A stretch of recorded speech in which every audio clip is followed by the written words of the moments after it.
these children. There is such a thing as a dumb nerd, so just so you know.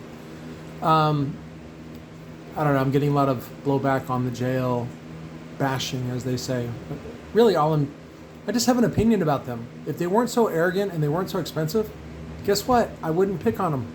But to me, they're ripe for the picking. Patents. Somebody said, oh, you can't do the JL patent or whatever, the surround. Bullshit. 2003, guess what? It expires, if it's an ornamental patent, it expires in 15 years. If it's a design patent, like it's, some sort of technical device, that's the ornamental, which is like a heat sink design, 15 years.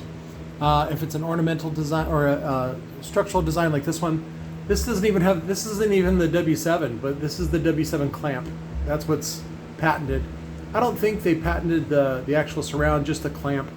But it expires next year, so watch out. It's not just going to be me. There's going to be lots of people gunning for JL and creating all kinds of, what's the word? Like aftermarket clamps, aftermarket pieces. If you just look on, I think it was on eBay, the surrounds are everywhere because they abandoned the tooling out of Nogales. When they used to make, they call that American made, even though it's Nogales. Nogales is a border town for those that don't know, here in Arizona. And it was probably bought up by Neil Kirchbaum, who owns Loudspeaker Components LLC, who's been quietly acquiring virtually all the U.S. manufacturers for speaker parts. So he's interesting too. You can read more about him on the internet. But if you go to Justia Patents, you can search JL Audio and you can see all of Lucio's work, or at least the work that he's getting credit for in those things. And you can see that the patents are going to expire anyway. So look for some changes. Look, they're going to probably redesign the C-clamp to have a different something or whatever. They're going to finally improve it. It's the dumbest thing in the world.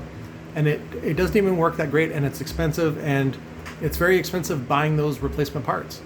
So is it better? No. It's just unique, and it does give it a unique look, which is, I like it. When it first came out, I was like, okay, but they actually had to do like videos on how to put the clamps on and all this kind of stuff. I was like, oh shit, Jesus.